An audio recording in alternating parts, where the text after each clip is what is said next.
Hello and welcome to this month's amazing lineup on the Her Version Impact panel.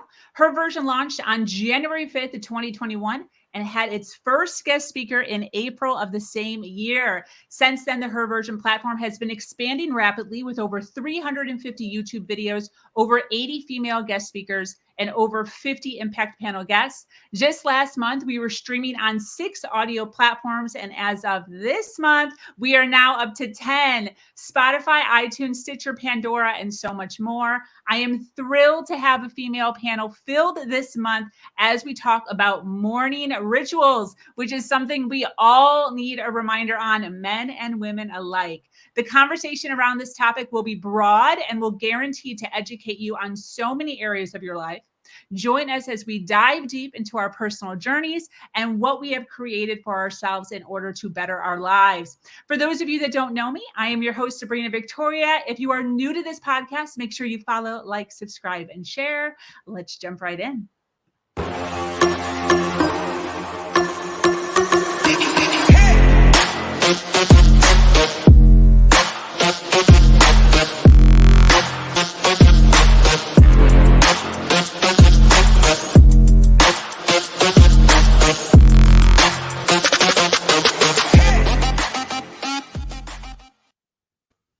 Want to become the best version of yourself?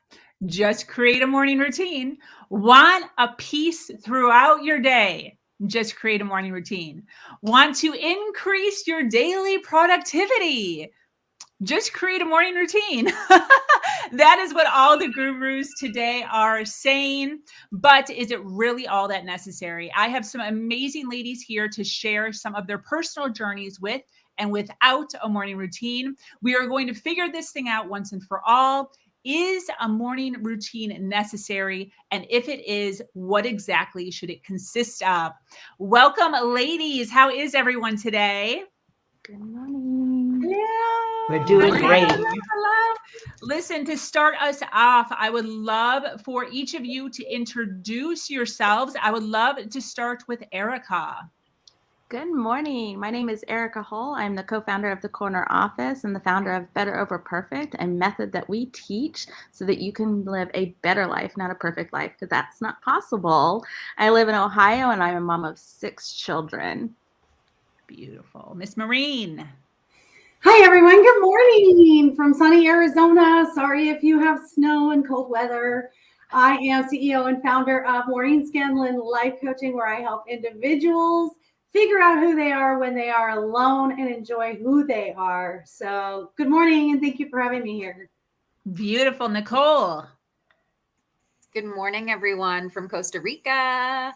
I am a single mama to a 4-year-old boy, and I help women to find their divine alignment to live their fuck yes life.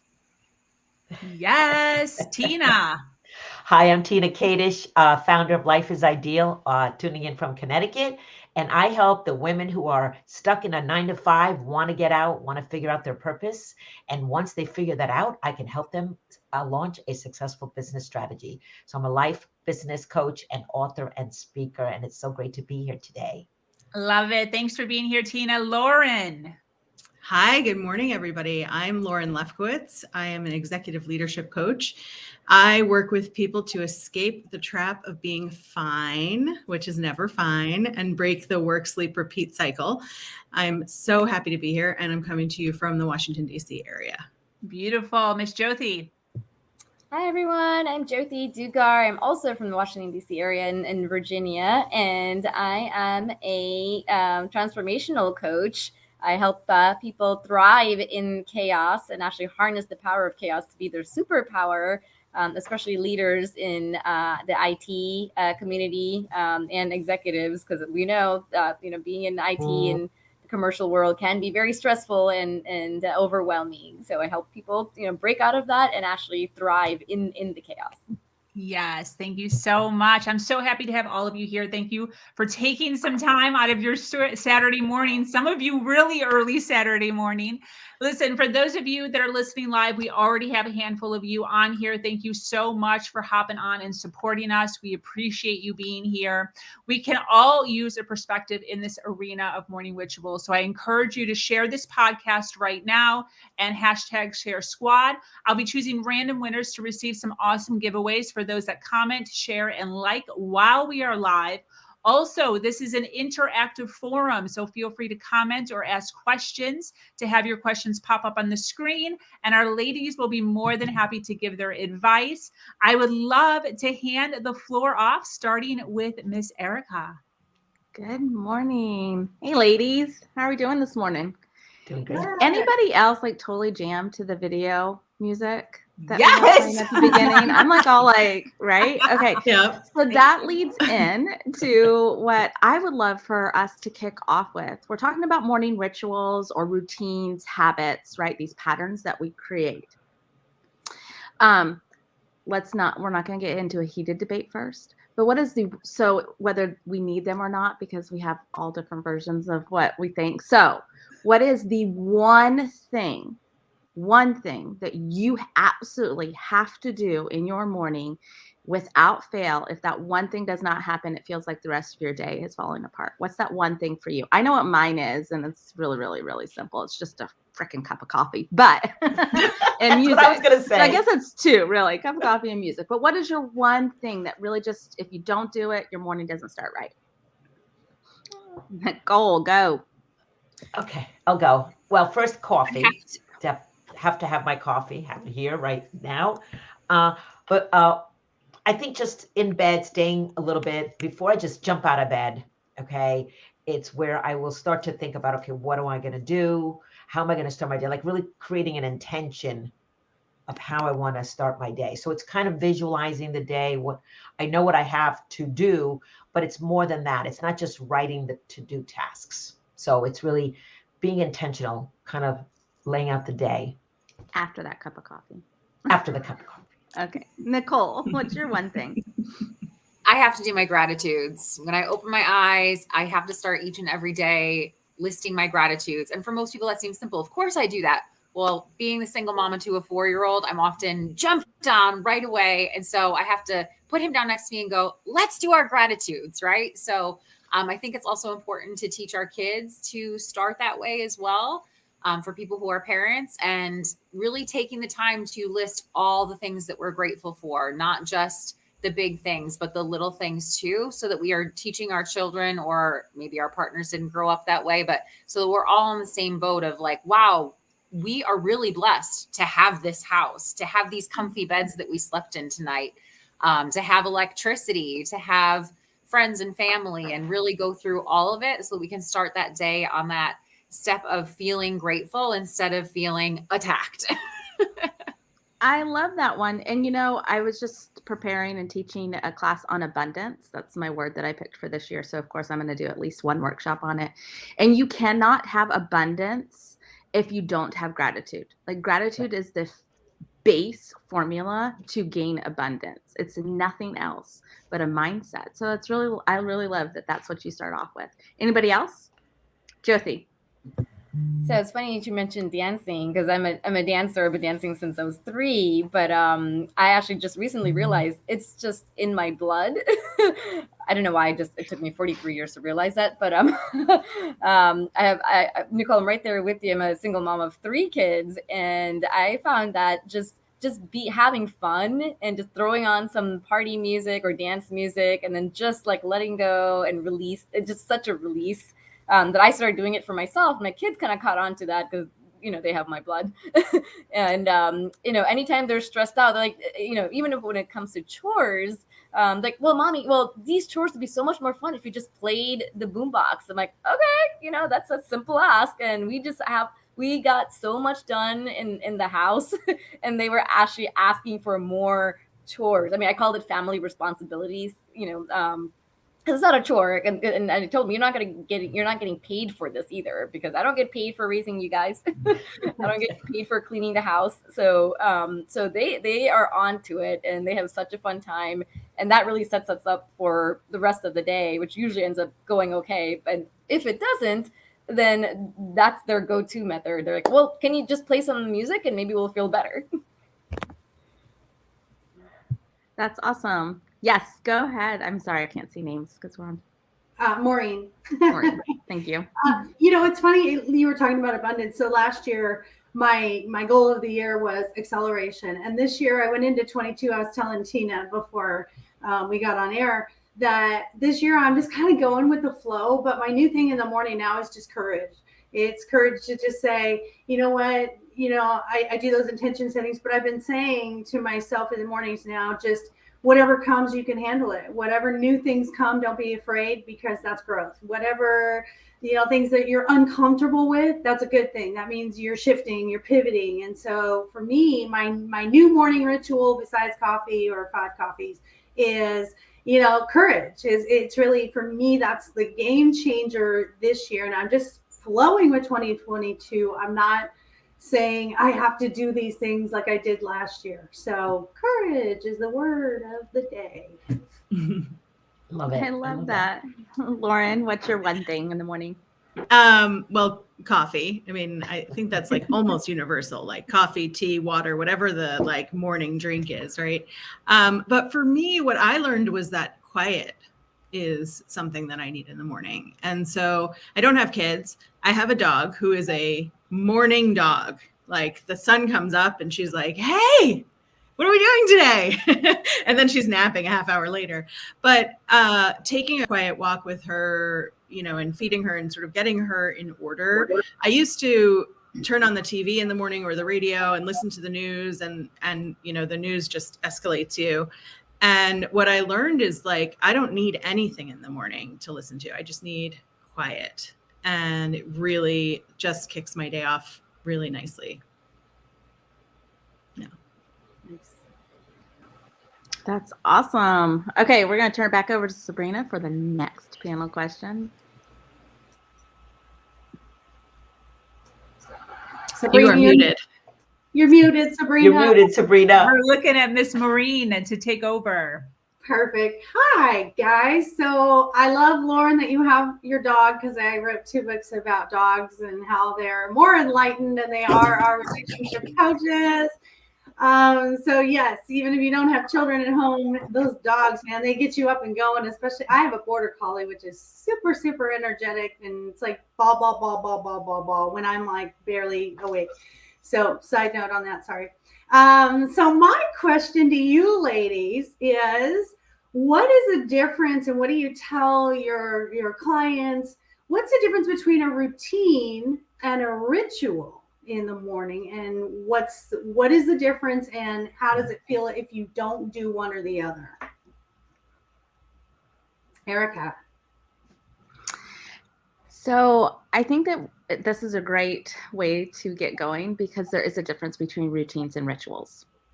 A huge difference. Routines, I believe, can be done at any time of day, at any point in time of day. It's not time specific. It's just this pattern. It's just a flow of things that you do. And sometimes it's not always the same, but they're generally the same things. So my morning routine is never 100% exactly the same, but the same steps are happening. I get up, I get ready for my day, I help my children, I help them get off to the bus. I do those things, right? A ritual is something that you have to do in the exact same pattern every single time. So routines can become rituals, but they are not the same thing. Habits can become routines, but habits are not routines, and routines are habitual, but they're not rituals. And they don't become rituals until you've done it for a very long time. And then it's just this flow. It's, I wake up, I do my gratitude, I meditate, whatever it is that became your ritual, but it probably started off as a routine one day at some point. And so that really is the difference to me. I think also rituals are a routine that become a very spiritual or centered thing for you. And so it's not necessarily a morning ritual. It's just a ritual that you do. My cup of coffee and the book that I'm reading, the book changes, but the cup of coffee and the book are the same. That's a ritual. The book is a routine, because it's a different one and it changes, right? So I think that's a really good way to look at them, because sometimes when we talk about habits, routines, rituals, it's very overwhelming, and people are like, fuck that. I'm not a habitual person. I hate habits, or I can't do routines. They never stick. And they seem to be very gimmicky. We have a lot of people who are out there selling routines, selling classes on routines. And that, I think, is the biggest mistake, because no one routine is generic enough for every single person. They have to be customized. I remember hearing one, I think it was in, and I'm not going to call anybody out. It was in a book. And then another woman did one called 5 to Thrive. And both routines were set up that if you were a mom of a young woman, of young children, there was no way you were ever going to accomplish that routine. It wasn't reasonable. But yet that's the audience that they were speaking to. And so immediately you felt like you were set up for failure, because you're like, I can't get up an hour before my children. Are you kidding me? I'm only getting 2 hours of sleep because I'm nursing a baby. But you want me to get up at 5 a.m. instead of, like, this doesn't make sense. How is this going to make me function better? So a side note on that, I think it's really important that no matter what you're setting in your life, that you look to somebody who has a very similar life season profile, is what we call it, where they're in a similar season of life that you are. Whether it's you're a professional, have no children, you have a lot of children, you only have one child, maybe you just have a partnership. Like, look to somebody who has a very similar life season profile and then see what they're doing. Because then that's a reasonable comparison. And so then maybe you'll start to develop something that's a little bit more reasonable to your life, and that can become a ritual. So that's my long, complicated answer. I love it. I love it. That is awesome. Anyone else think there's a big difference between routines and rituals? Lauren? Yeah, can you hear me okay? Everything disconnected for a moment. Okay, great. I love working with clients in 5 minutes. And, routines are one thing. There's a lot of like necessity in routine, and like sort of the more primal necessity, right? Like, we need to be dressed, our children's shoes need to be on, whatever the things are that need to get us up and out the door. And that's what I sort of look at as routine, right? But ritual has this opportunity that elevates, right? The primal needs get us to baseline, and then ritual elevates us. And so if you can take 5 minutes, however your morning looks, and choose something, whether it's I drink my cup of coffee quietly in the bathroom, or or whether it's I sit and breathe quietly for 5 minutes, I set myself a timer, or I meditate, or I read a book for 5 minutes, whatever it is that is like something that makes you feel good, that's not part of the need to do routine, the need to do in order to get out of the house. And it's just a great way to reset. And almost everybody, almost every day, can find just 5 minutes. And if you can't, that's okay. You didn't get to the ritual that morning. See if you can fit it in later in the day. But when we talk about rituals and we talk about building stuff into our mornings, that can feel really overwhelming. And like, my morning's already so busy, what could I possibly add into it? And yet we can find 5 minutes. And I've started with clients who can find 1 minute. They set a timer on their phone, they set an alarm for themselves. That's the one, right? And then you build up the next day to 2, and you build up until you get to 5. And then I have clients who are like, I need 15. How do I get 15 in there? And they build a ritual that feels good to them. And it actually makes their mornings more efficient. Thank you. I love that. I wrote down what you said. Routine is more of a need to do versus a ritual is more of a want to do. So I love that you said that. Is there anybody else that wants to? Yeah, I want to say something about getting up earlier in the morning. So there's a lot of people that say, oh, getting up at 4:30, getting up really early, you can start your day and get going. And it doesn't work for me. And I used to stress over that I need to get up earlier to be successful. No, you don't. So really what works for me is getting up at 7. And I could still get my day going, productive. But I stopped stressing over what other people are doing that I thought because they're doing it, they're successful. This is what I need to do. So do what works for you, because we are all wired different. I saw a comment earlier. We're all wired differently. And so do what works well for you, and so that you can have fun. That's the other thing. Are you having fun? Like if you don't want to go to the gym, for example, find another way to stay healthy. If going to the physical location of a gym is not fun, you don't enjoy it, or maybe there's an activity within the gym that you enjoy. So find what works for you is what I'm proposing, sharing. I love that. I love that it's, there's no one size fits all, and do what feels good. And just because all the gurus and motivational speakers are saying you need to get up and make your bed and you need to work out and you need to, no, I love that, Tina. Thank you. And maybe because you and I are older and we don't like the gym, maybe that's why I'm so in tune with you. So Sabrina. To go along with what Tina said, I actually, in my head, I wake up at 6, but in my head, I use the excuse to not wake up earlier than that the rest of America is pretty much still sleeping, because I'm in Florida. So, everywhere else it's 5, 4, or 3. So that's my excuse that I use in my head to kind of get over that hump. I love it. Justification for sleeping in. Yes. Yes. Whatever Feels good, do it. I think Nicole was going to say something. Nicole. Yeah, kind of piggybacking on what Erica and Lauren both said, that I see routine as like those things that we need to do. It's kind of like what do you have to do to get out the door? But for me, ritual is really what is divinely guided. And it doesn't necessarily have to be the same thing every day or every time I do it. But it's what is spirit source, my highest self, guiding me to do in this moment to be most aligned with what I need right now. So it's deeply listening to what I need in the moment.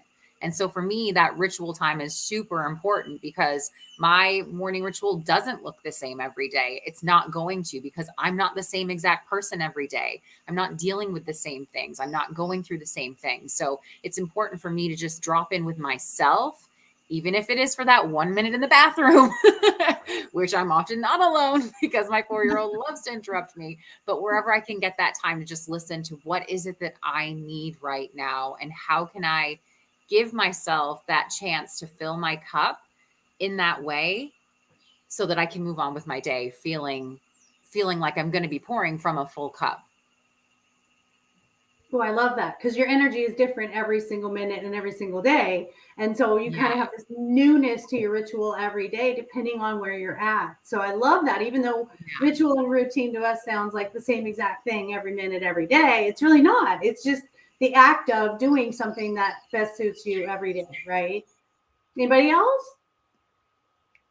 No? All right. All right. We're heading over to Miss Nicole. So actually, based on just what I just said there, and the fact that we are different every day, I'm wondering if your morning routines, how they've changed as you have evolved as a person. Would anyone like to speak into that? Erica? Wow. Okay. So if we're just talking about like adulthood change, or are we talking about like lifetime? I don't know. I know I'm not the oldest on the panel, but I would have to say there's been significant changes. I think every time I had a child, it changed. Every time they stopped breastfeeding, it changed. Every time they stopped sleeping in my bed, my morning routine changed. And especially if we're just talking about mornings, because that's what we're focusing on today. I think also as my priorities have changed in life and my focus and realizing what is actually really important and what's not, that has changed my morning routines drastically. Giving myself credit for every single thing that I do also changed my routines drastically, because what I realized was I already had a routine. I was already kicking ass. I just wasn't giving myself credit for it.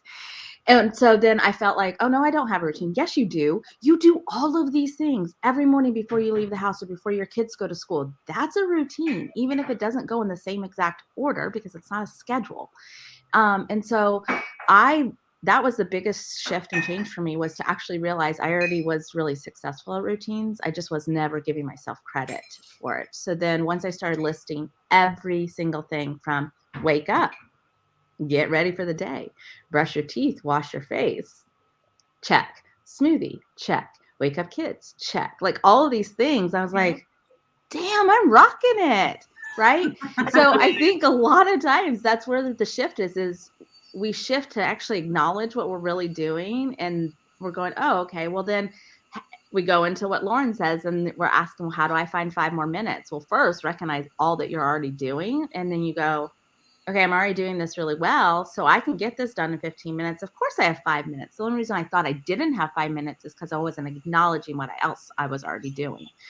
So I really do think that every time your life season profile changes, you recognize more that you're doing, give yourself credit for it. And that's how it adapts and becomes really yours and changes as your life progresses. So that's been mine. I love that. And I think it's so important, as you said, to acknowledge and celebrate ourselves for what we're getting done, for our accomplishments, because a lot of times, especially as mamas, right, it's just like, it's expected. Of course you did that. And it's like, no, girl, like give yourself a freaking high five in the morning. You got those kids to school today. They're alive and you did it. Yes. Yeah. So I call those victories, and I have victories that I celebrate every week. And victories are tiny little minuscule goals. So like if you wrote down you wanted to get up at 6 a.m., that is a goal that you set, you accomplished, check, right? Seriously, you drank your coffee, you set a goal, you accomplished it. We think that goals and routines are these big, massive, elaborate, fancy executive or whatever your professional, whatever thought process you have in your head. Maybe you think that that's how a perfect woman works or whatever. You have some expectation that you set prior to your life. It was put there by society or your mom or your dad or your friend or the people you grew up with, or even the examples maybe you're watching on TV or social media. And so when we don't realize that we're really good at setting goals, we can't also celebrate them. So then you're probably really sucky at celebrating your victories. So if you start celebrating even the tiniest things every single week, then you start realizing what the big accomplishments are and how to celebrate those in a bigger way. And so then your entire day starts becoming celebrations.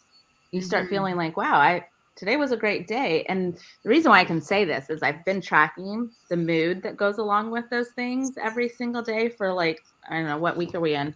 We're week 8 or week 7 of the year. No, week 8.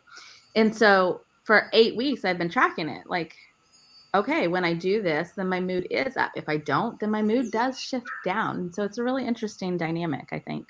I love that. That's amazing. I love it. Jyoti, would you like to tell us how your routine has shifted through the years?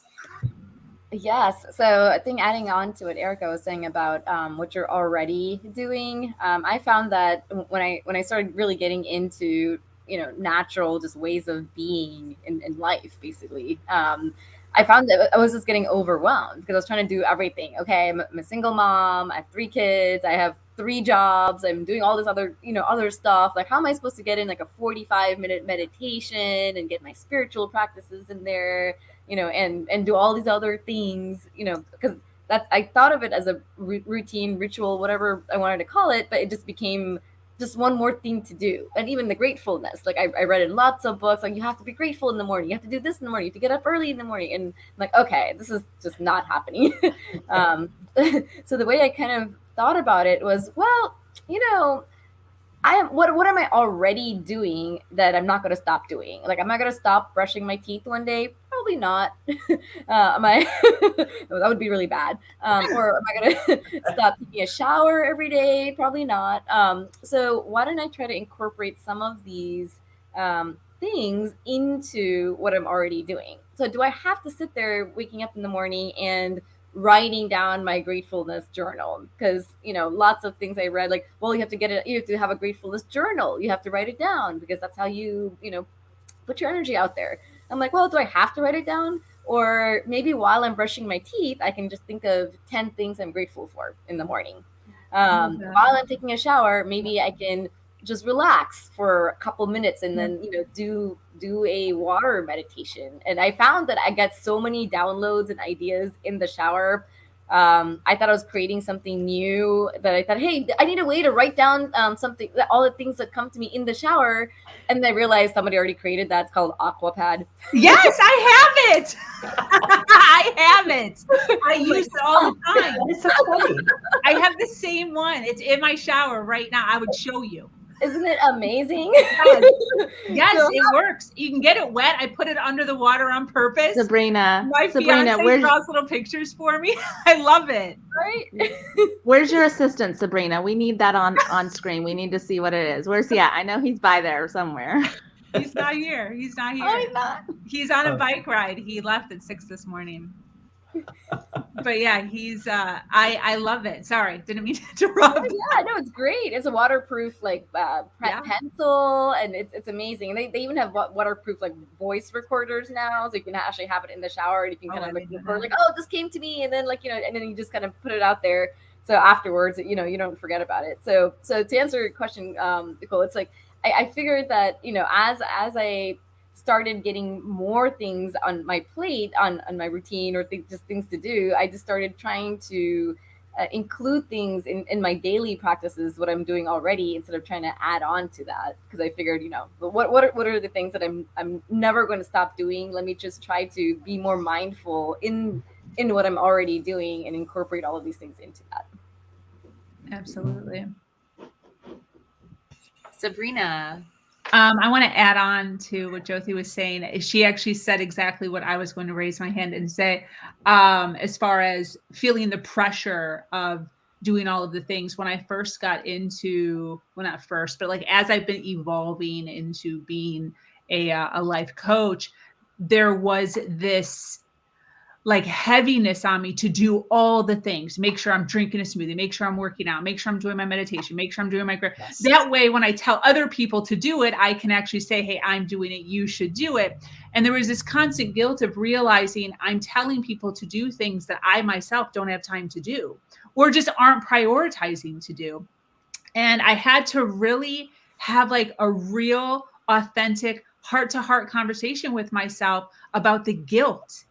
And realizing, hey, I can still tell people how I appreciate life and how I do life and how I think that they would benefit from life. But it doesn't have to be that I'm doing all those things. It can be like, hey, this works for some people. I don't necessarily do it. Maybe it'll totally work for you. So having the options and not feeling guilty for saying it doesn't necessarily fit in my life, but it may be something that you totally appreciate at this point in your life. So having that conversation with myself, and when I met my fiance, we've known each other for about 5 years now, he knew nothing about personal development.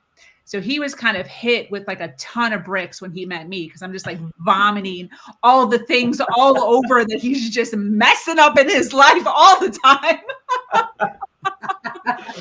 Wow. And, when he, I'm like books and audio books and watch this YouTube video and all this stuff. And he actually struggled with the same thing. The biggest one was meditation, where he felt like this heaviness, like I have to sit for 10 minutes. And, over like a few months period, I had to continue to tell him like, hey, if it's not authentically sitting correctly for that day, that's okay. Like if you're going on a bike ride and you're leaving at 6 a.m, you don't have to wake up 30 minutes earlier than you all are ready to get in that meditation if it just doesn't fit right with like your sleep schedule. Like, which would you rather? Now, some people would say like, I would rather get 30 minutes less sleep and do that whole thing. And I'm, meditating on whatever their process is. But if you need that extra 30 minutes of sleep, you can have that 30 minutes of extra of sleep so that you can get up early. So it's the ebb and flow of what's appropriate for you on that day, which I think we've all kind of notated, but yes to that. I love that, Sabrina. And Maureen? I love that, Sabrina. And I want to go more off of what Jyoti said. And it's time. The excuse is always time, right? And I love that you said, well, we can condense stuff. We can, do the intention setting while we're making breakfast. Or, I love that when I have clients that come and they say, I don't have time for this. And I say, well, you've invested and committed to coaching. So you've made time for coaching. You've invested the money for coaching.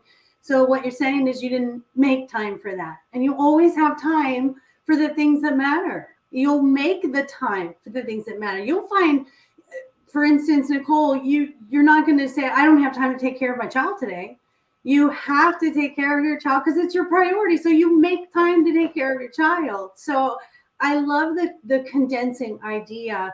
And it's not when the inspiration comes, it's just if it comes. I've recently started refurbishing furniture. If you're my Facebook friend, you've seen my my fun little crafts, upcycling, saving the earth, and, turning old things and making them look new.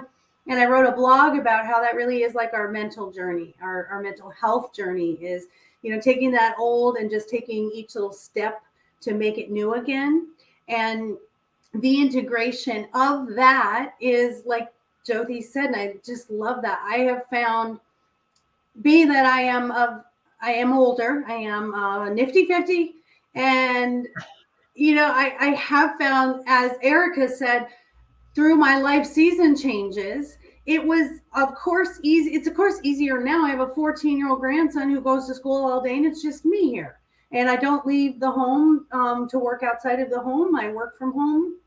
And when I was, a mother with a 4-year-old like you, Nicole, my gosh, I worked graveyard shift and had to get him to daycare. And I had 4 hours of sleep. There was no way my mindset was ever in this space, because I was surviving and I wasn't in that space of thriving and understanding this spiritual journey of, you need to enjoy the journey, Maureen. And it wasn't until, I turned 45 where I was like, hey, wait a minute, there's got to be more to this life than just rush, rush, rush, rush, rush. So I love that all you young moms are so much ahead of the game, I think, than my generation was. And you're discovering earlier, we can do this stuff and in addition to raising our children, having jobs. I love the new generation. I just really am inspired by how young you guys discovered what is important. And so I think that's hope for the future right there. So thank you. Yes, absolutely. 100%. Laura, you have a question. We're gonna switch. You can continue and whatever, but we're gonna hand the floor over to. Thank you, Nicole. Appreciate that. We're gonna hand the floor over to Tina. Okay, great stuff that we're talking about today. And one thing I just want to share as we get older, and thank you, Maureen, for sharing. There were times when my kids were little, there was no time for me. It was always for everybody else. So yeah, surviving versus thriving. As I've gotten older, it's been more focused on self-care. Okay, really, focusing on me, okay, because it is so important if we take care of ourselves first. But a question I want to throw at you is, one of my rituals that I just started that has really benefited me is journaling. And I just want to ask the floor here, have any of you practiced journaling, do journaling? Have you found any benefits to journaling? And, maybe writing things down that you're grateful for, but more beyond gratitude, it's journaling things that are coming down, your thoughts, your feelings. Are any of you using journaling in your daily practice or routine, ritual? I call it a ritual. For me, journaling is a ritual. It's something that I do spur of the moment. It is every day. I have a journal right here in front of me that date, and I write things down that just come to me.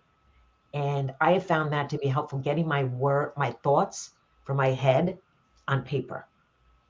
And I start to see patterns over the weeks that have come up for me, that getting my thoughts on paper has helped me so much. And it's helped me writing my first book, and I'm in the process of writing my second book, getting it out on paper, and even using an app that I learned to get what you say audio to transcribe.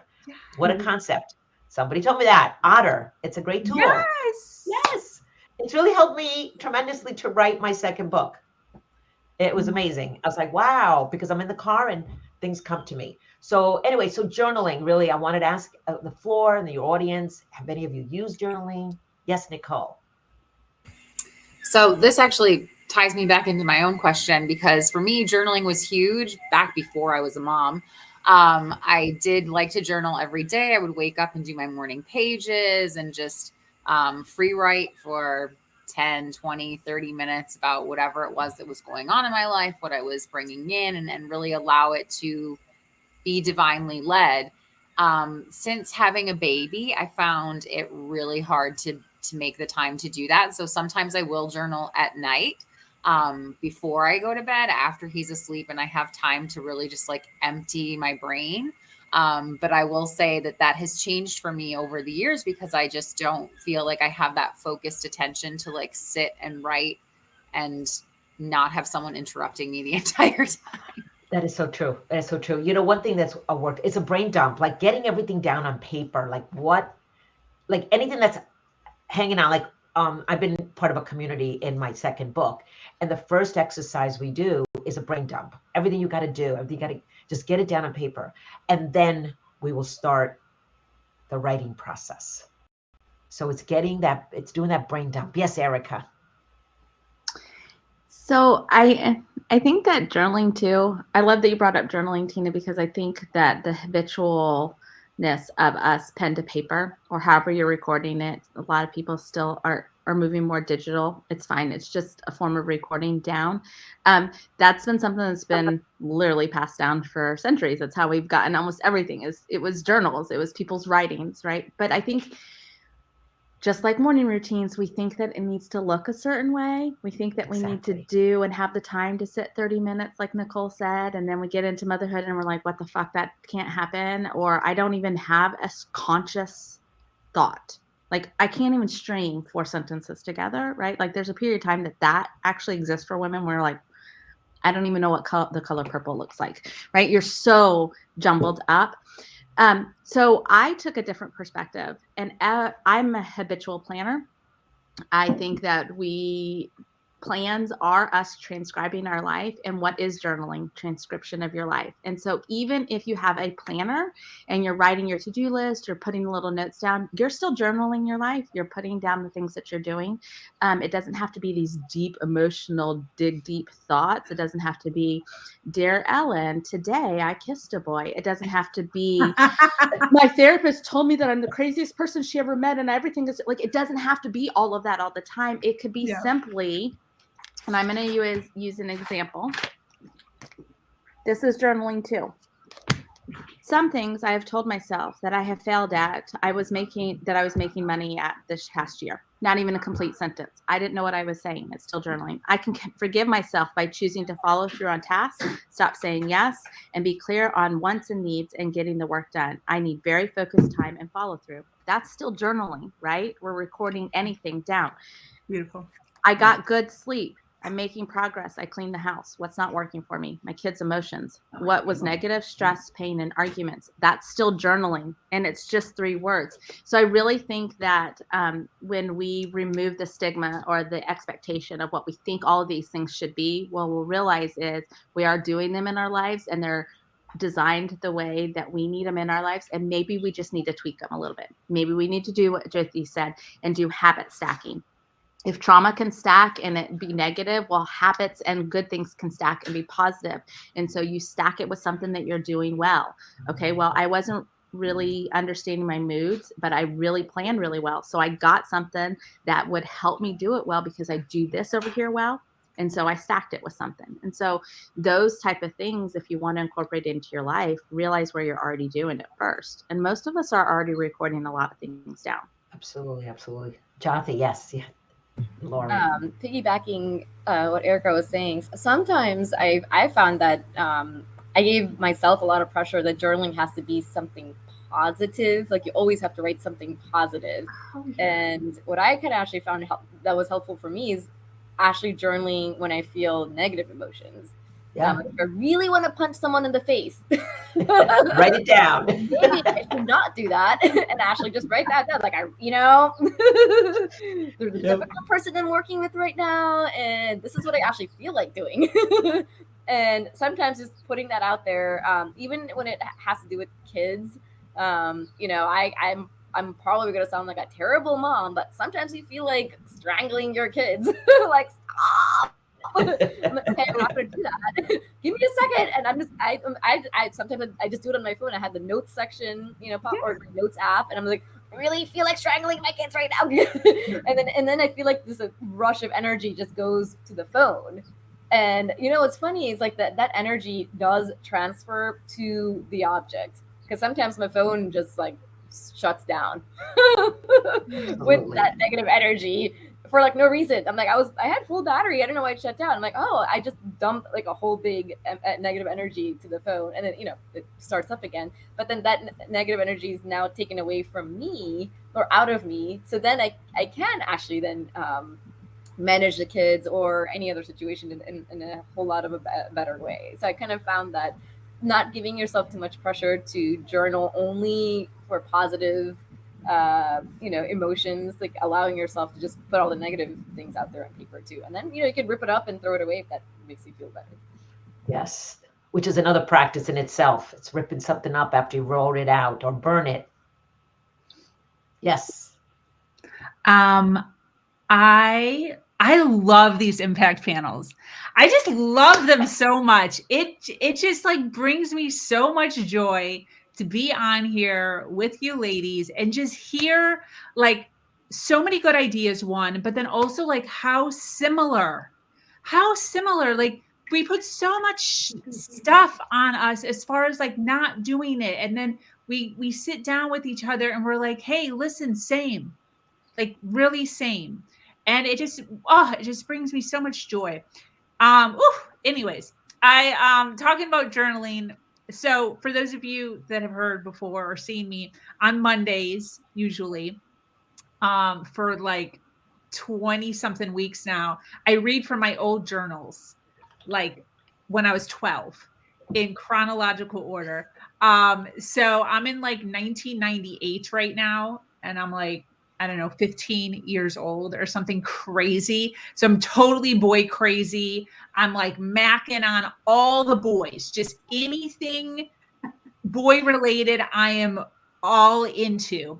And I have grown to have such an appreciation for journaling now because of rereading these journals, because there's so many things within these journals, first of all, that I don't even remember.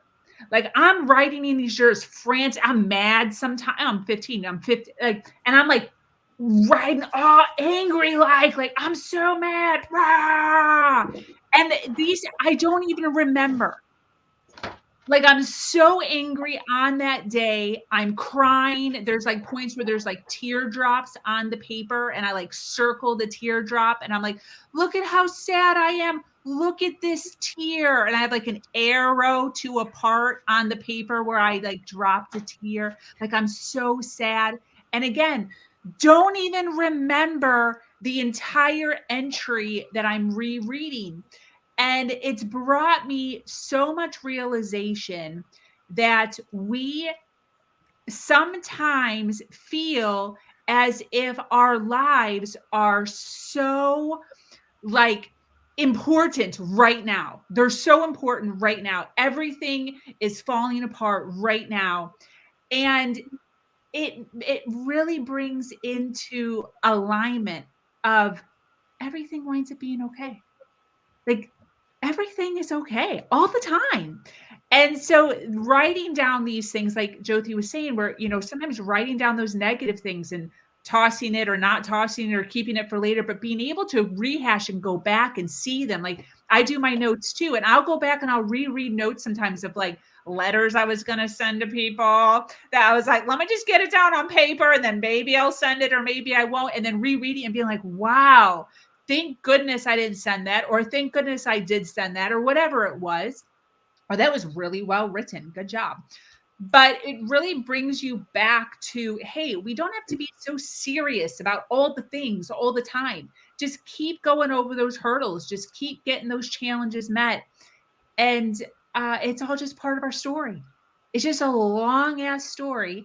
And it isn't necessarily what happened, but it's what you did next.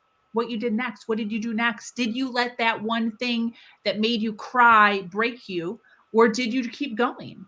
And I think that's kind of the moral, I think Lauren's been trying to get in. Go ahead, Lauren. Look, I'm for the people who can't figure out how to find time, right? And so when I was starting to journal, and I still feel like I'm starting to journal, it's really only been a year or so that I've even thought about it. I've always been like a notes app person where I write down a thought. But I got as a gift a 5-minute journal that had prompts. And the last prompt was what could have gone better. And what I found was, it was like goal setting for the day and what went really well and what could have gone better. And what I found was that my internal critic is loud enough that if I was ending with what could have gone better, it was just like my opportunity to crap on myself at the end of the day.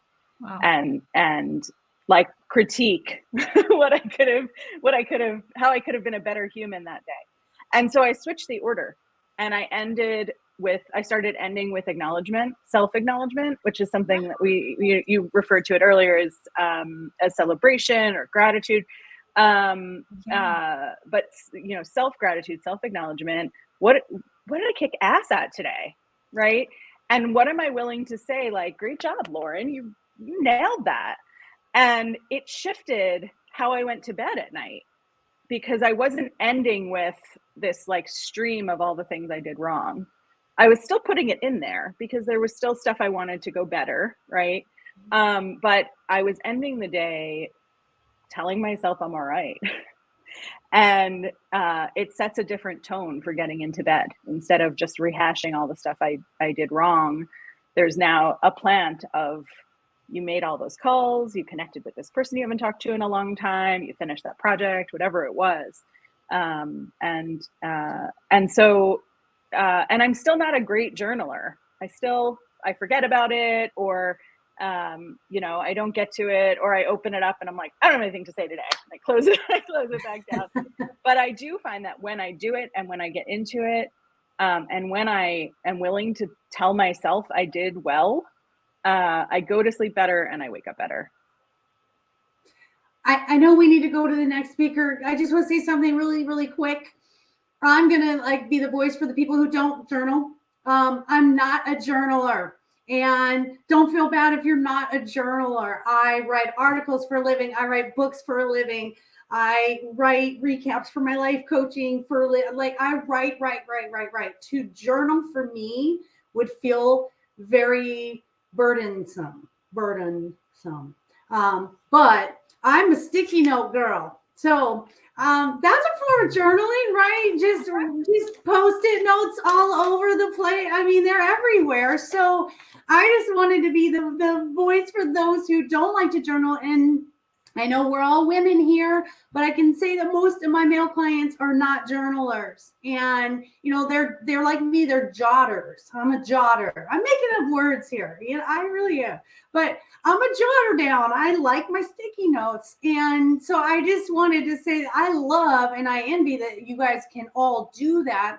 What I have found is maybe it's a trigger or something in me, because the only time I ever journaled was when I was a kid and I had a bad childhood, things in childhood that I hated, like Sabrina. I had to laugh because I read my diary from like 15, when I was 15 to 16. And it was just like, this boy, going out with my girlfriend, this boy, I think he likes me. It was like page to page. It was like, oh yeah, that was old news yesterday. I was like you. I was like so boy crazy. And I'm like, why did I even write this stuff down? Most of it was like, I hate my parents. I like this boy. That was it. That's the gist of my 14 to 17-year-old. It is. I hated my parents and I loved every boy in the world. Yeah. So, I'm not a journaler. And to me, sometimes you do. I agree, you guys, you need to get it out. But I'm more of a jotter down. I hear a quote, I jot it down. I have an idea, I jot it down. So I just wanted to give the other side of the facet of the diamond there. Yeah, thank you. Sorry, I'm a note person. Sticky notes all the way. That's great. And to go along with that, and to give highlight to that, which I appreciate you stating that more, Maureen, that I don't do it consistently. So it's kind of like the meditation thing. Sometimes it fits and sometimes it doesn't. Sometimes I'll go a few weeks and then won't do it for a few months. And it just depends on whether it feels authentic for that time and that era. And going in and out and ebbing and flowing is okay for all of us. We have to get rid of the guilt, the guilt of like, if I'm going to start journaling, I have to do it forever. No, you don't. Maybe you just need to write some crap down for the next couple of days because you're going through a lot of stuff. Lauren is up next. However, I do want to bring a question up on the screen relating to children. So let's have Jyothi. Do you want to read? Sure. Questions from Charlotte. For those of you with kids, how to juggle my morning routine with them. It is so stressful in mornings. Advice. I could start, if that's okay. I mean, I have 3 kids, and I totally understand. And I think like what everyone else was saying, sometimes you just have to involve your kids in what you do. And like I said before, what are the things I'm already doing for myself, like brushing teeth and hygiene type of stuff. But what am I also doing with the kids that I'm not going to stop doing? So are you going to prepare breakfast for the kids? Are you going to, do something else for the kids? Kind of involve them in your morning routine or ritual, whatever you want to call it, and then explain to them what you're doing. So I've actually done a meditation while the kids are getting ready, and I told them, okay, I'm going to put some music on, because it's impossible for me to actually meditate without music with the kids around. And they got into it. I just told them, you don't have to do anything. You just have to kind of leave me alone for 5 minutes while you eat your breakfast. And they got so bored of leaving me alone, they started doing the meditation with me. So, it worked for like a few days. And then next thing I knew, I kind of like, get up from my meditation after 5 minutes, and they're all still in the meditation. And I was like, what's going on here? It's so silent. Like, are they sleeping? And actually woke them up and like, what are you guys doing? Like, oh, we just started copying you. And actually that really calmed us down. So then I started teaching them everything. Like, okay, well, now I'm doing this and now I'm doing that. And now I'm kind of mindfully like washing dishes instead of just thinking of it as a drag. Now I'm doing this. So, or I'm calming my emotions now right now. I'm actually going to the bathroom to help me kind of calm down, and then they'll come back. And they started doing that too. They would just disappear and then they would come back. So it's kind of like involving them and actually telling them what you're doing, so they don't think that you're avoiding them or you think of them as a a barrier or you're or a frustration. They feel like they're kind of part of whatever you're trying to do with your own life, which is more motivation. Erica. My first question to Charlotte would be, how old are your children and how many do you have? His babies. Because the advice changes. Yeah. So if they're really young children, you probably will not like my answer, but you need to stop thinking that you are allowed to have your morning routine, because you don't exist. And so if you're trying to do my morning routine and you have babies, you're fighting an impossibility. Stop it. Your routine can start after they've been settled, after you've taken care of them. So that's my thing for young ones. Even if it's, take some of what they need in the morning of their routine and make it yours. So a lot of times when they were young and they need to nurse first thing in the morning, okay, well, that was a really great time for me to read, to listen to a podcast, to do meditate, to whatever, to write down my schedule. So I adapted my routine to them instead of the other way around. Now, as they got older, that changes. So now I have a lot of kids. And all the ones that are still home span from 15 down to 5, and there's 4 of them. Okay. So now they're in the stage where they have their own routines. And what I found was the reason why it was so stressful is because I was trying to make them adapt to my routine instead of letting them have their own damn routine. I have one child who wants a checklist. She wants all of her things in order. I have a 5-year-old who has this little tiny chore chart, and she loves pushing over that she made her bed and she brushed her teeth, and she gets satisfaction from it. And so that's her routine. And then I have an 8-year-old who is, I get up at 6 a.m. before anybody. I'm going to get dressed on my own. I'm going to do all of these things and then leave me alone because I am grumpy. I'm done. I'm ready for school. Don't mess with me. I just want iPad time, right? But I was trying to her routine, and that's where the stress came. Instead of going, wait a second, we can all have different routines and still get out the door at the same time, as long as my cutoff is, okay, 15 minutes prior to us leaving, hey guys, shut it down, start putting your shoes on. Okay, now 10 minutes. Hey guys, shoes need to be on, coats need to be on, and giving them that time breakdown so that they could adjust from switching out of their routine into what I was dictating need to be done. So that's kind of my advice on those stages. And then once they get to be teenagers, make them. You need to establish your routine. You're supposed to be becoming a responsible adult, and that's my job as your mother, is to put you into the world as a kind, responsible adult. And this is one of your life responsibilities. So figure out what do you need, and really helping them figure out what works for them and trying different things, just like we're all doing. They can start doing it at a young age. Try things. Does a list work for you? No. Okay, you don't like it, but you do like doing these things. Okay, but you still need to brush your teeth. So you still have to do things you don't like to do, you know, so you just kind of help work with them and navigate. And then at that age, your routine kind of comes more into play. They're doing their thing, you're doing your thing, everybody gets ready and has a great morning. But it's not always great. Like, mornings are stressful. They're very difficult. Sometimes I want to yell at all of them getting out the door, and some days I just want to cry, and sometimes I want to celebrate. But I took the stress off of that, of knowing that every morning is going to be completely different and none of them are going to go exactly the same, which I think that's what we think routines will create, is that everything is just going to go the same way every single day. No, it's not. It's just not. A routine is a foundation that you can come back to when life gets chaotic, that you can return to and say, this is my grounding zone. This is what calms us down. This is what works. But it's not going to happen all the time. So that was great. I love these impact panels. I never even would have thought of that.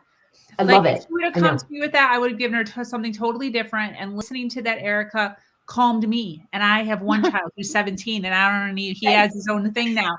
But just like hearing that makes me realize that, like, this is why these are so important, because pulling from other people who have different experiences can just like light up your world. That was fantastic. Does anybody else have anything else to say on that? Yeah, I mean, I want to say, Erica's so true, because we try to force things when we just let it just, adapt.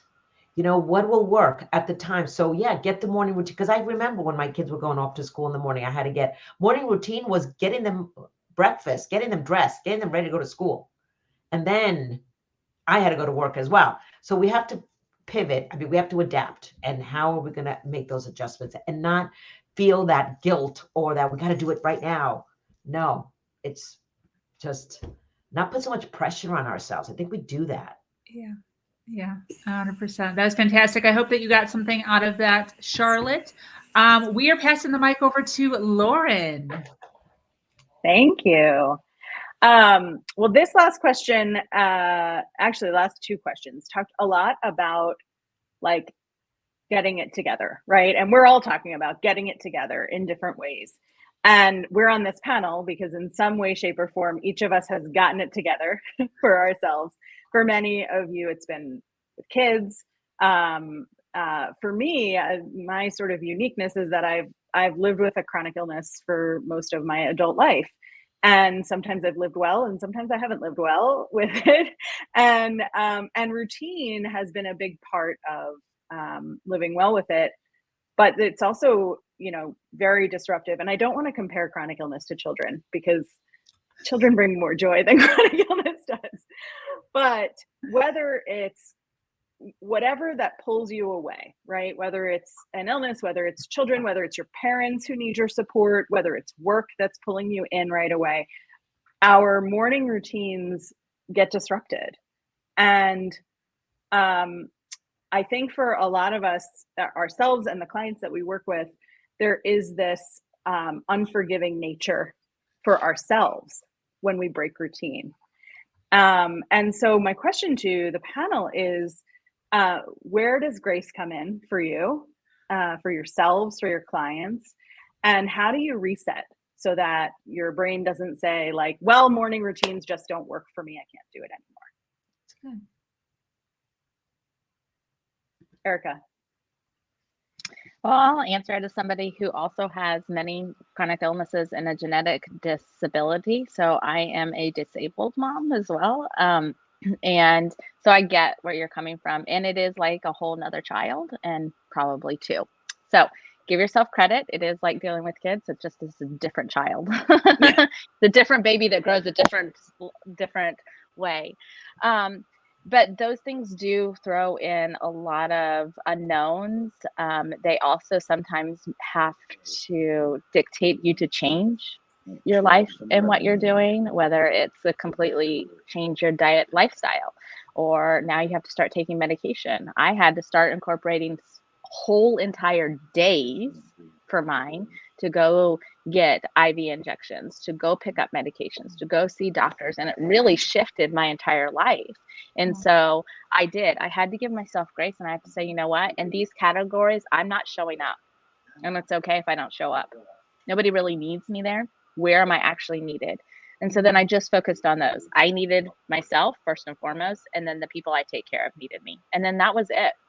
And I stopped giving myself pressure on anything else. And sometimes we really do. We have to go, you know what? I'm letting go. I'm not going to have a morning routine. I don't need a nighttime routine. Who cares if the dishes do not get done tonight and the sink is dirty? Fly lady, you can suck it.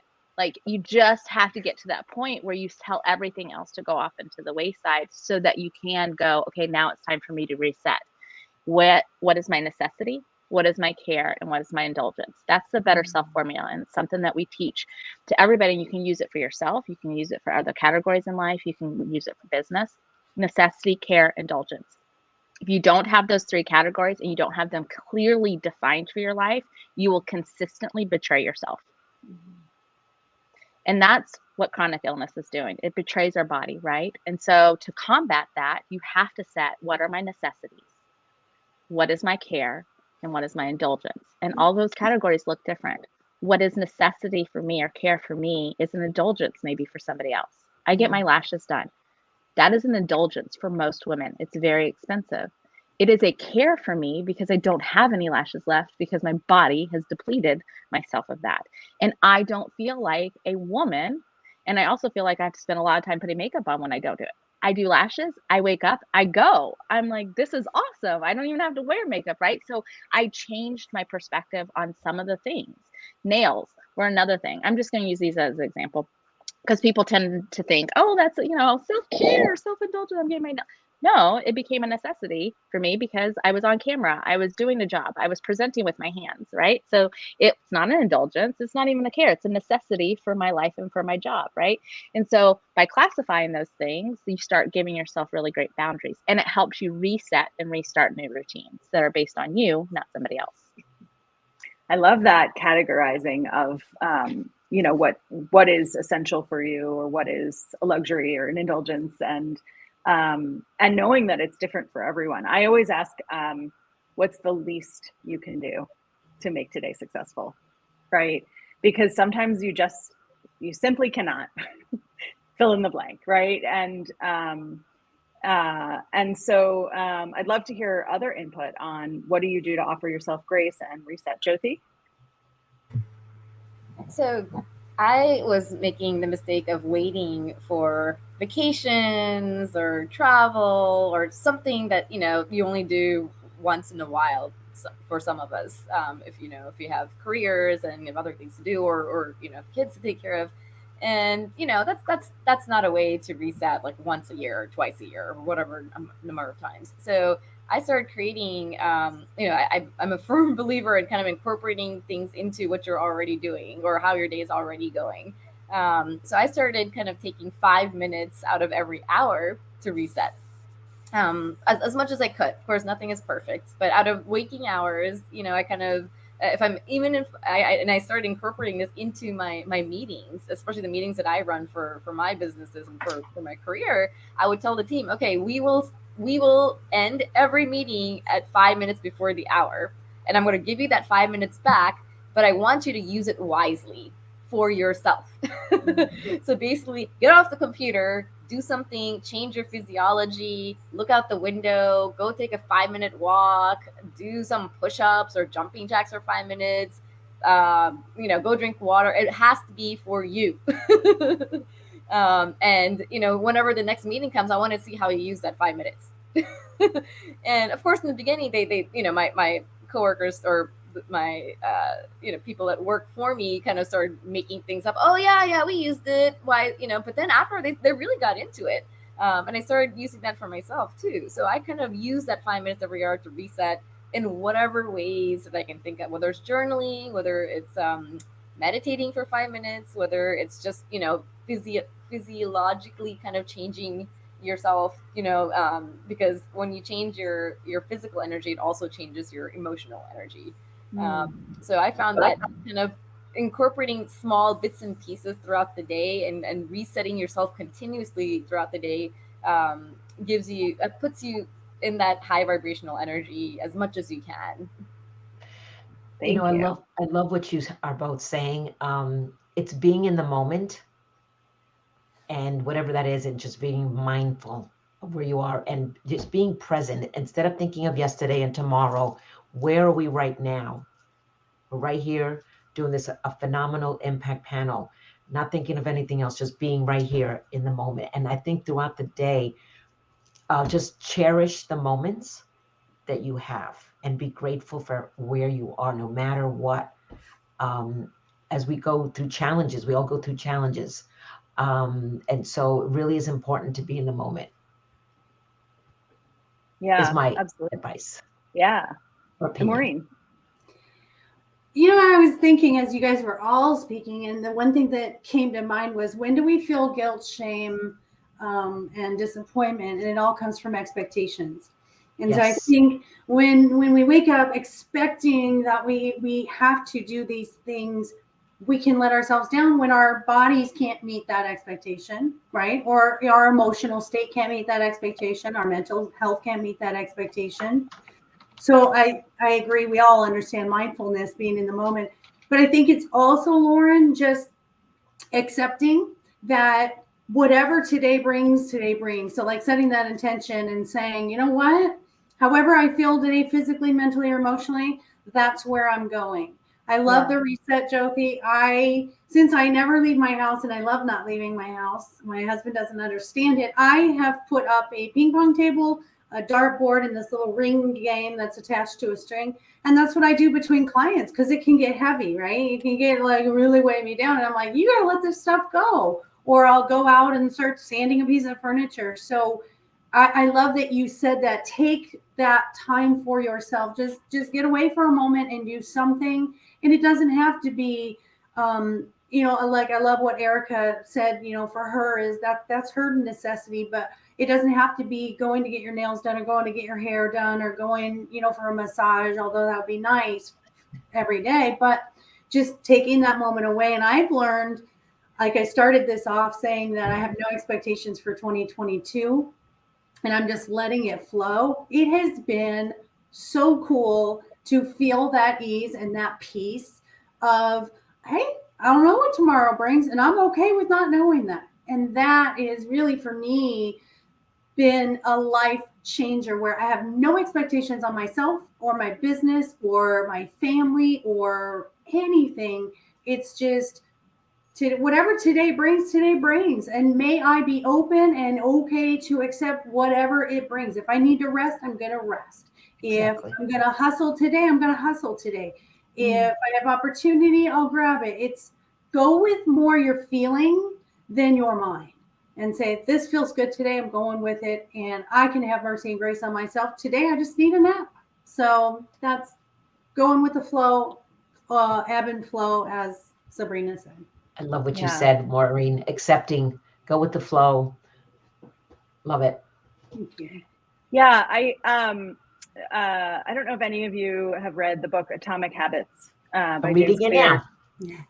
Great book. And one of his points is, instead of putting pressure on yourself to do the list of things, right, which there's a lot of advice on doing the list of things, decide that you are a person who, right? And so if one of your morning routine goals or ritual goals is meditation, you wake up in the morning and you think, I am a person who meditates. And some days you'll think, not today, right? And so not today, I'm not doing it, but I am still a person who. And for me, that was really a big shift from putting pressure on myself to do the checklist of things to deciding I'm a person who does these things and embodies these things. And some days it's just not going to fit in. I'm a very all or nothing person. And so in the past, when I tried to build routines, if it didn't work, if I set up this whole schedule for what my morning is going to look like from here on out for the rest of my life, and it didn't work that first day or that first week, I would say, well, this isn't for me. I can't keep up with it. But when I start to think I am a person who, then it's part of me. I'm also a person who makes jokes. I'm also a person who gets sad sometimes. I'm also a person who takes an entire day to sleep because I don't feel well. I'm also a person who kicks ass at other things and on other days. And so if I'm telling myself I am a person who, and one day I just don't do it or can't do it, I'm still that person. I just didn't fit in the thing that goes with it. And for me, that offered me a whole new level of grace that this all or nothing inside voice tells me isn't okay. And so that has really worked for me. And I'm learning to embrace imperfection in new ways because of it. That's what I thought of as soon as you said that was perfectionism mentality. And that's Yes. something, thank you for that. I'm going to use that for my clients who have this thought where it's all or nothing, or it's, I cannot fail. And I love that. I am a person who, and so it's not that I have failed. I can't do this. I didn't meet this expectation today, but I am a person who takes naps some days. I'm a person who, I love that. Oh, I love that, Lauren. This is awesome. Thank you. Yeah. Thank you. Anyone else? No, I love what you're saying, Lauren. I really do. Thank Everybody, you. this is just amazing. Amazing. This is conversation amazing. You we're all having on are so an many different amazing group of topics. women. Yes. And Lauren, I think that's a great. I'm sorry. No, go ahead. Yeah, go ahead. Lauren, I thought that was great because I think especially if you're going through something difficult and you thought you got over it, or you've processed those feelings, or you're done with that phase of whatever cycle you're in, and then something triggers you, and then you feel like, oh, why do I feel like this again? And sometimes you give yourself a lot of grief, and sometimes other people, oh, I thought you got over that. Oh, I thought you're over the the angry phase, or the denial phase, or the hurt phase. And I think if you, like you said, if you think of yourself as, well, I am a person that is resilient, that I'm a survivor, and yeah, sometimes you have some things that may trigger you to kind of that feel like it's putting you backward, but it's really not. And especially, I think this is a great reframe. Like, no, I am a person that I am over it, but something triggered me, so I kind of thought about it for a few seconds and I processed those emotions. But now, I'm done processing, moving on, because I am a person that is a survivor. I have survived this. So I think it's a great reframe. Thank you, everyone. We do have a question that just came up. Erica, do you want to read? Yeah, so this one is advice on private time with your partner when you're just so tired at night. Stop thinking that you have to have sex at night. Stop also thinking that you have to have sex at the moment it's time to go to bed. Like, you could have it at 9 o'clock once the kids go to bed and you don't go to bed till 11. Or you could wake up in the morning and have it, or you can meet for lunch and have it. Like, there are so many other ways that you can find private time with your partner where it is not at the time where you're the most exhausted. Because again, we need to change expectations. Yep. And so somewhere in your life, Veronica, that expectation has been set for you, that this is the time and the only time that this act or activity happens. And so you need to change your mindset. And I love that Lauren talked about that, because the author of Atomic Habits actually got that from I am statements. And so he just added a few more words. I am statements is an actual belief. It's an action. Your mind believes it. So if you say, I am fat, guess what? You're fat. And your body will do everything in its power to make that statement true. And it has no other choice but to acknowledge it and to accept it and to make it true. So if you want to change it, you have to change your I am statement. So I am a sexual person who has sex at any time that they want. Like, whatever your statement needs to be. I am a woman who enjoys it this time, or whatever. Like, change your statements up, change your mentality, because it helps you change your expectations. And then have the conversation with your partner and say, listen, dude. Which or I did with my partner. or girl, whoever it is that you're your partner. I'm exhausted at 10, 11 o'clock at night. If you want to hit me up, 9 p.m. is your ideal time. I don't care if I'm on the couch, or, you know what I'm saying? Like, have these open conversations of why do you expect that it needs to happen the moment we go to bed? You know, Exactly. maybe they have holdups too. So you have to have open conversations, and you have to change your I am statements. And then once you do those things, your expectations start to follow suit, and they will change. And then you'll start having more of a life designed by your expectations, not the world's expectations. So Yeah. that's my personal advice. I'm not perfect at it. I mean, I have a lot of kids, so I'm not getting a lot of private time. And I have a 5-year-old who still sleeps in my bed, Veronica. So with that being said, we don't do it at night because there's a baby in our bed still. So we find other times. So I'm telling you this as somebody who has to do this on a regular basis, not somebody who is not actively doing it. I'm actively finding little times. So showers are really And great I place think too. to go along with that, what Erica's saying is overly communicate. You know, one of my biggest issues is, you know, the cliche, right, stereotype of it, sex happening at night is usually after dinner. And I'm not feeling sexy after dinner, like ever. So even on date nights, it's like, ooh, we went out for a nice date. You know, the whole, you know, we're holding hands and it's cute and it's romantic. But I ate a whole meal and a half a bag of popcorn and some twists. Like, I am not feeling my best. So overly communicating, as awkward as it is, like, hey, that might have to happen before the date.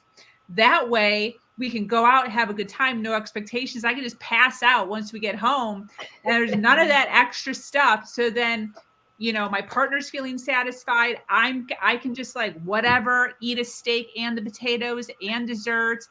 No worries on that end. And all because of communicating.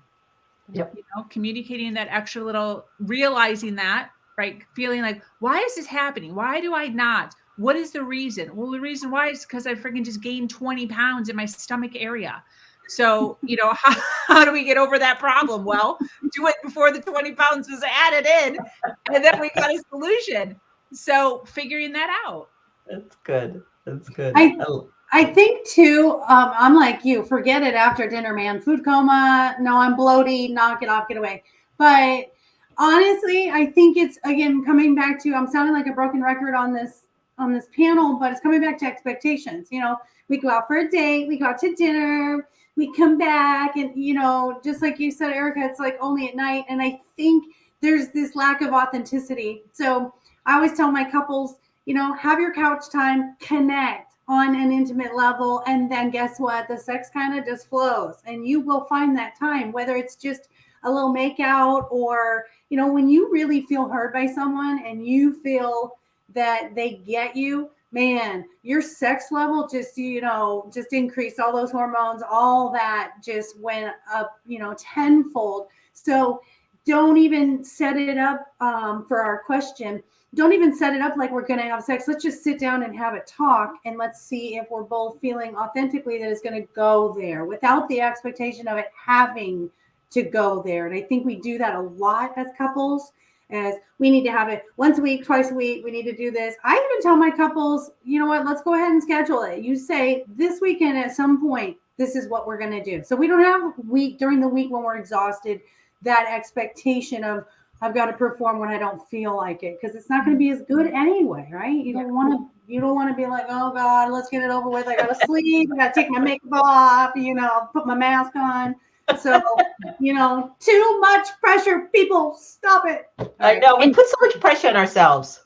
Yeah, we do. And I think more so as women, we take this on, because I had this conversation with my husband, and he was like, yeah, I don't think about any of that. I was like, seriously? He's like, no, never. No. He's like, I'm never too tired. I don't care what my body looks like. Like, none of that stuff ever crosses my mind. And I was like, well, then that's where our communication problem is because it does mine, like, all the time. Mm-hmm. If I haven't taken a shower in a few days, I'm like, no. If I haven't, like, there's things that hold me back from being my free self as a woman. Yeah. When I was having babies all the freaking time, I was like, get away from me. That is danger zone. Go away, go away, go away.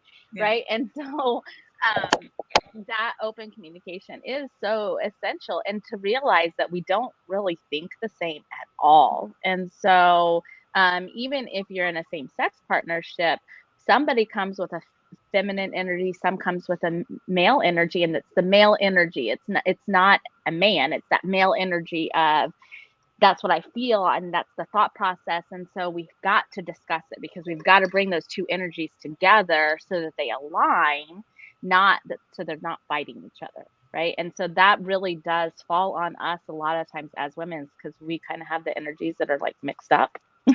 So we need to be able to communicate, and our energies change very quickly. We can be like, yeah, that was a no-go for 3 months, but now, hey, no holds bar. I don't care about that boundary. Right. Like, so you really just have to communicate them and set your boundaries and start learning what you like and what feels good to you. When, like Sabrina said, just like, not after dinner. Don't take me out on a date and feel like you're going to get lucky afterwards. You're going to get lucky beforehand. Yeah. You can mess up. And my thing too is, if I just took a shower and set my curls, no. Yeah.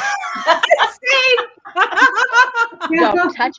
Even hugs and passionate kisses, I'm like, no, come on, don't touch me. I just like, literally, these curls have to last an entire week. Yeah. You will get lucky multiple times during this week, but not the second. Like, I just set my curls, right? And as silly as it is, it really was a boundary for me, because anytime it happened, I was mad and angry afterwards, because I'm like, damn it, now my hair's all effed up. Yeah. And I was mad about it, right? Yeah. I was mad because, again, curls have their own head. So it just was a matter of communicating. Curly girls unite, Sabrina. I know, Sabrina. Don't mess up my hair for sex. People don't understand. These can go frizz like bozo, like in an instant. So I can appreciate that. Thank you. Yeah, 100%. Also, to go along with Maureen, not necessarily agreeing with the journaling. I don't necessarily agree with the scheduling of sex. And people do. That's like a real thing. I know that that's a real thing. I hate it. It's just so extra. It's there, and then it's staring at me. And then what if I'm interested on Tuesday, real interested on Tuesday, and then Wednesday comes along and then I'm not interested? It's this whole thing in my head. So what I do, because usually, as much as we're all like equal rights, the woman kind of has the say in like whether this is happening or not, at least in my life. So not projecting onto anybody else. So they're usually interested all the time, but it's whether or not we're also interested is what actually is going to make it happen. So for me though, because my spouse has mentioned that, like, hey, can we just schedule it, because it's been 4 days? But I'm like, well, I gave it to you 3 days in a row before the 4 days. So like, let's break this up, buddy. So I'm good for the next month. No. So what I do in my head is, because I realize I don't like the scheduling, I have to be empathetic to the fact that this is like, I can't just be lackadaisical about this. I have to be respectful to the drive of what the needs are. So in my head, I just have to, I'm constantly, he always thinks it's at 0. And then I'm always like 17, right? Like, no, we're at this number. And he's like, are you sure? Like, it feels like 0. So there's this constant like, so I have to, in my head, keep a schedule. And I really do, like, in my head, like, I make sure that only a certain amount of days go between or whatever. I'm cognizant of it. So as you do schedule in your relationship, it's important. Whoever has that power, or however you want to explain that. I'm not trying to sound like this is an uneven thing in our household or anything, but I know that I have to like be respectful to him, and I have to put on the mood or whatever, every 2 to 3 days, with or without me necessarily being super into it, out of respect. So I think that, because I don't want to schedule it. So you have to do one or the other. You have to either like make sure that his needs are taken care, or your partner's needs are taken care of respectfully, or you have to be, so that both of you know, or you have to be respectful. This is my opinion. Or you have to be respectful and just make sure that it's happening yourself, in my opinion. So And that's what I meant by the scheduling, because some couples, and I mean I'm included in this at times, sometimes it's just not the first thing on my mind. It's not even the 10th thing on my mind. It's like, oh shoot, I forgot. It's been a couple weeks now, hasn't it? Not that I don't want to, I just am not taking making that a priority, and I'm not taking the initiative. So the scheduling part of it is, especially with the families with young kids, is you will get so wrapped up in your life, you forget to reconnect in those intimate moments. And now all of a sudden, number one infidelity cause for men, lack of physical, right? And number one for women, lack of emotional connection with their partner. And what is intimate time? Both of those for each partner. So it's funny that you say you don't like the scheduling, but you schedule it in your head. You just don't put it on paper. You know, he just doesn't know. I like to be surprised. I like to be surprised. Like, ooh, what's happening? What's going on? Is it? Oh my! Like, I like that. The adrenaline, you know, like he's kissing he starts kissing my neck, and I'm like, ooh, where's this going? Is this going someplace? Right? This makes the makeout session. Yeah, instead of like, oh, he's kissing on my neck because today's Wednesday at 7. Like, I'm okay with that too. It's Wednesday. Let's go. Erica, what were you going to say? I do have to just say something, just because, and this wasn't like the subject of today's panel, that as a survivor of domestic violence and abuse, and one of those categories, there are 6 major categories of abuse, and one of those, the biggest ones, is sexual. And so to feel like you are expected to do anything in your relationship, that you don't have the ability to say no, or that you are in control of your own schedule, is a form of abuse. And so I just want people to be aware of that. You are 100% in control. It is not your responsibility to take care of anybody else's needs. That's what they have hands for. And you can clearly tell them that. You physically are not responsible for their satisfaction any of the time. It is a gift that you give to them whenever you choose to, and whenever you deem is appropriate for you and your body, period. And if they are a grumpy, frustrated person because they're not getting sex, well, then they need to figure their own shit out, not you. It's not your responsibility to keep them satisfied. Now, in a healthy relationship, you both want it, you desire it, and you want to be together. You do want to have that intimacy, and you want to keep each other satisfied. That is a mutual partnership. If it is not that, then it's not healthy. And so let's be sure that we are also focusing on, if you're extremely tired at night and your partner is putting pressure on you to have sex, and you're saying yes, but you really don't want to, that is, we can utilize it. That is a relationship rape or marriage rape if you are married. So it's your decision, 100%. And it is your choice, and it is never your responsibility to take care of somebody else's needs or satisfaction if it doesn't feel good to you. So I just want to like blanket statement that. Now, within our relationships, we all have agreements, you know, and Sabrina and her fiance, they have a healthy relationship, and she knows that this really works for them, and that is something that she does. And Maureen, in your relationship, right?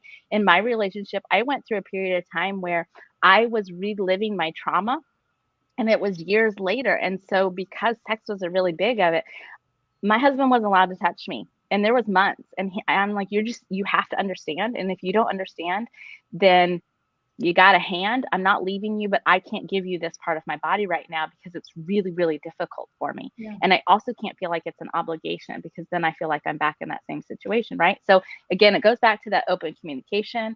It goes back to setting what's right for you in your life, changing expectations that maybe have been put upon you in previous relationships or by society, and really asking yourself, what in this category meets my need? And then how do I want to give it? 100%. So. Yeah. And to go along with that, Erica, same with my situation. It was real difficult in the beginning too, getting into finally a healthy relationship. And while you were speaking, I actually thought of that. That might be what my issue is with scheduling, because scheduling seems forced to me. So that was like an ongoing thing in my other relationship. It didn't matter whether I was in the mood or not in the mood. We were, and that just was the thing. And so that might be the issue. So I appreciate you saying that, because I didn't even put that together. We got 30 minutes left, and we got Jyoti on the floor to take over the mic. You are up, girl. All right. So I think we covered a lot of great topics today.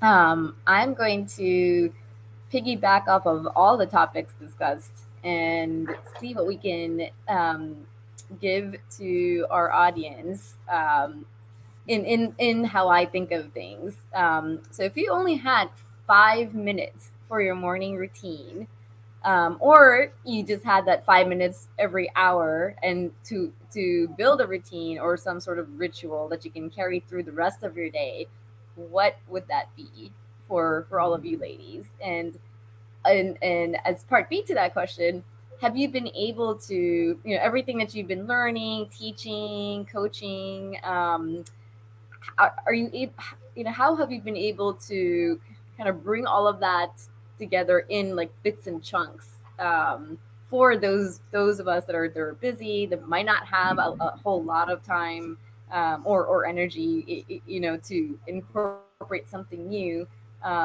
Maybe each of us can kind of go over what would you include in that 5 minutes every hour, or the 5 minutes in the morning. Get up and move to music.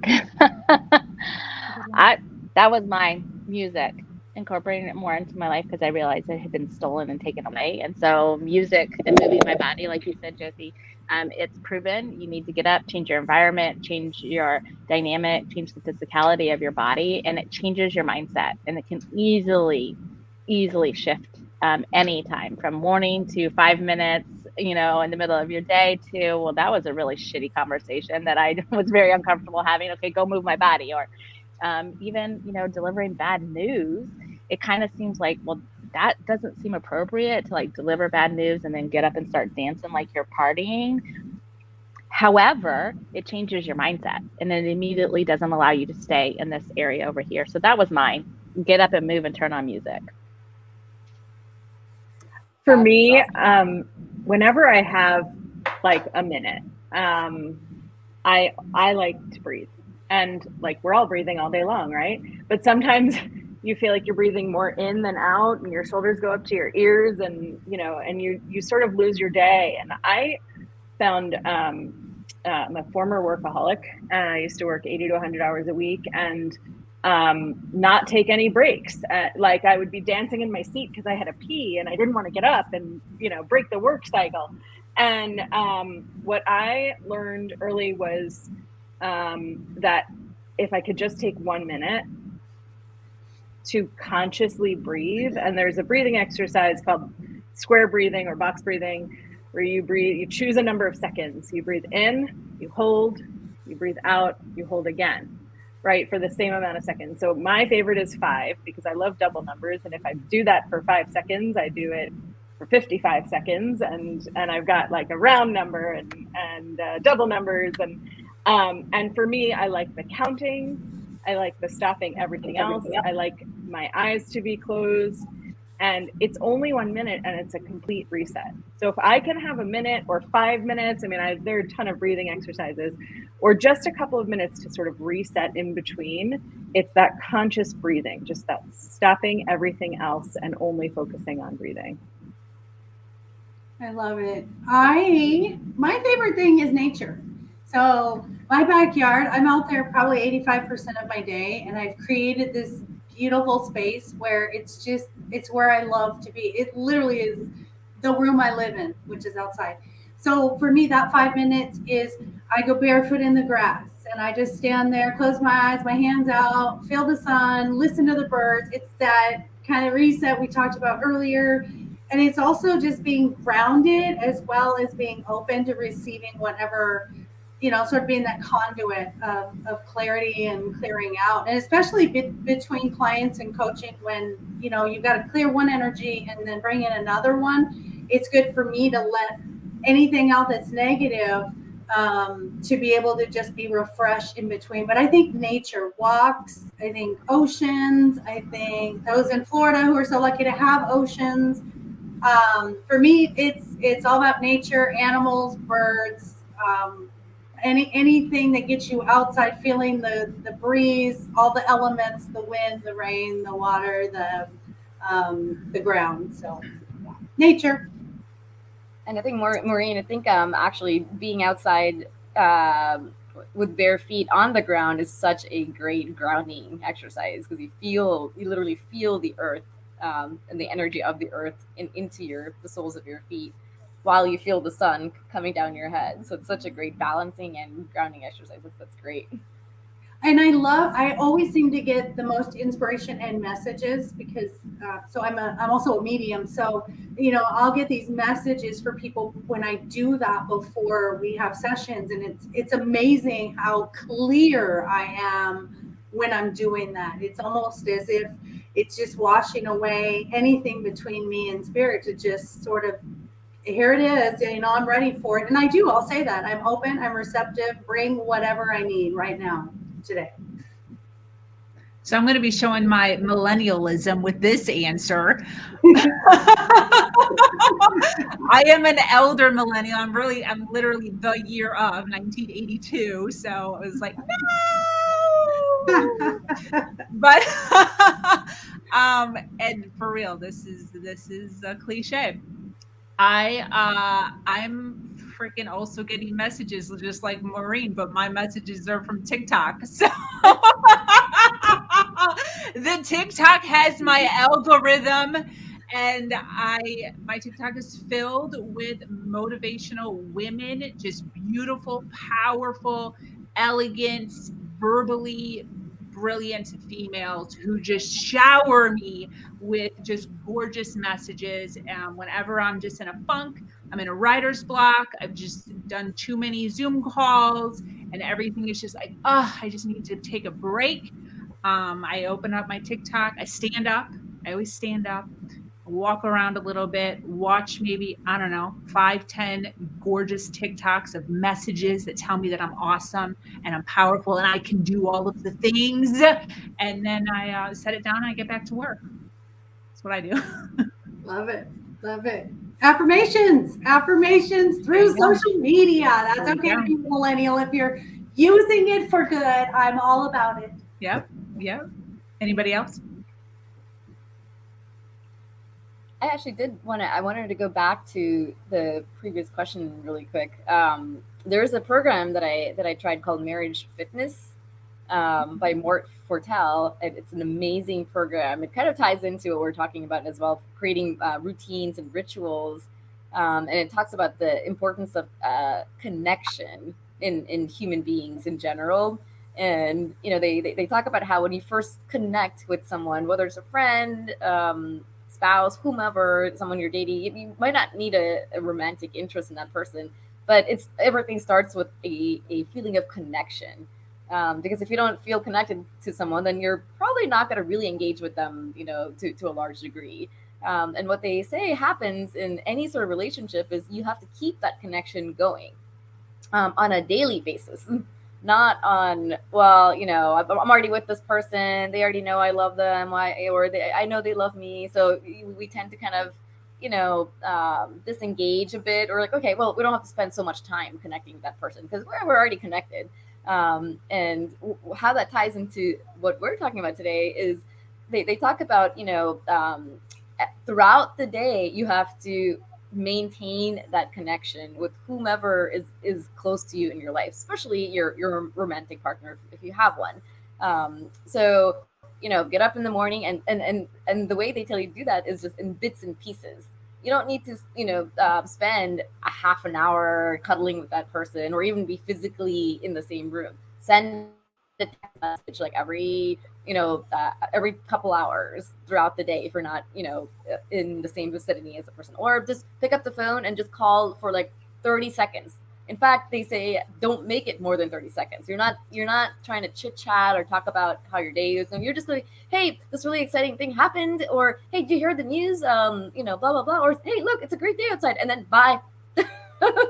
And that's it, because all you're doing is just you're basically establishing that connection, maintaining it throughout the day, so that when it does come time to actual intimate time or intimacy, Love that. you already have that connection built up. I love that. And not letting that go. And then, so they talk about, there's so many other things they talk about, but they talk about the verbal touch, and then they call it like the verbal touch, and then like the physical touch. So the physical touch also does not have to be true intimacy. It can just be a hand on the shoulder, just like a rub in the back, as you're passing by, you're just like brushing lightly against the person if you're, in the same room. So it doesn't have to be all like very intimate or really thought out kind of things. But the moment you do that, you've already kind of, you're establishing that connection. And they also, so it's kind of, things that you might want to build in your routine or rituals every day until it becomes a habit. But that's really going to keep that connection going with anyone, but especially your romantic partner.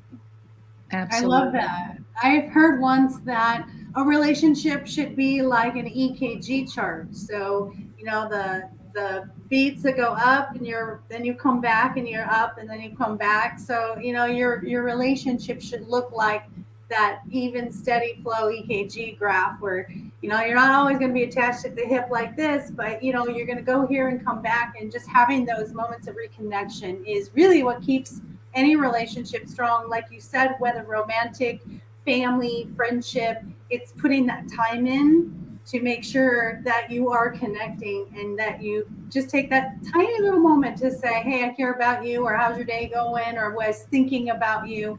It doesn't take that much time to do a text. We all know that. I always say this to people who say, I don't have time. I go, you go to the bathroom at least 2 or 3 times a day. You have 2 minutes. I guarantee you. It's good. Right?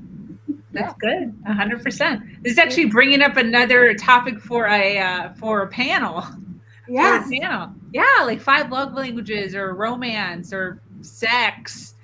That'd be good. I had never even really thought of that before. Any closing thoughts, ladies? This has been absolutely fantastic as usual. I so appreciate everyone here. Any closing thoughts before we wrap up? Erica. Okay, so let's do a practice together.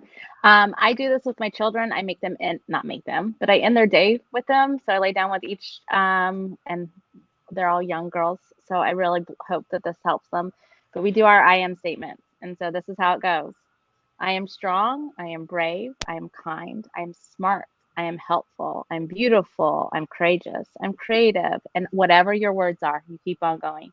And you say that. And at the end, you say, I am the best that I can be.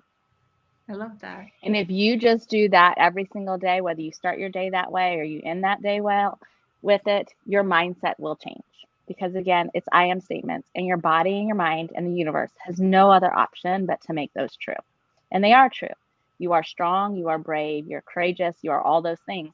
But get your words and set them. And sometimes it's so cute because they'll have a day and they'll be like, I'm helpful because I did this, or I was creative because I did this. And it helps them remember when during the day they were those things. And I never started off with I am beautiful, just so you guys heard I am brave. I started off with real tangible things that they can have in their life, because beauty is not the first thing. And so I intentionally put that like way down on the list so that they would never start it with that. And it's helped. They never start with that subject. And so if you do anything from what we've all talked about, give yourself that gift, because it will give you routine, and it will also give you the grace that you need to be the best version of yourself. Yes, absolutely. I'm going to do that with my son today, and he's going to roll his eyes at me. That's a good one. My son does too. The girls love it more. Like, they are to the point where they don't want to go to bed without doing the ritual, which is we go through I am statements. They say that, then I do a prayer, and then I sing them their 3 songs and end with the one that I made up. But they love it so much that they ask for it. And when they don't have it, it's like they can't end their day well. So it's helping them establish also a routine. And we talked about that earlier, about how do we incorporate this into the people around us? Well, you set the example. If you set the example, you build consistency and discipline in your life, well, then they're going to want to build consistency and discipline as well. But if you're not consistent and disciplined, they're not going to be, right? So give them ways that they can do it. Give yourself ways that you can do it that are very, very simple. And this is the simplest thing you can ever do. It takes literally less than a minute, and it will change your life, because again, your mind and body and the universe has no other option but to make those things true. Absolutely. That's great. I love it. Anything else, ladies? I have something that my grandson taught me this week. He said, Grandma, you talk a lot. And he said, when we start talking, you go into life coach mode. And I'm like, I know, I'm sorry. It's just kind of who I am. It's hard to take that hat off. He told me this, and I think this is going to apply to what we can do for ourselves. He said, sometimes I need you to listen. Sometimes I need you to comfort me. And sometimes I need you to solve a problem. And I said, how will I know? And he said, just ask me.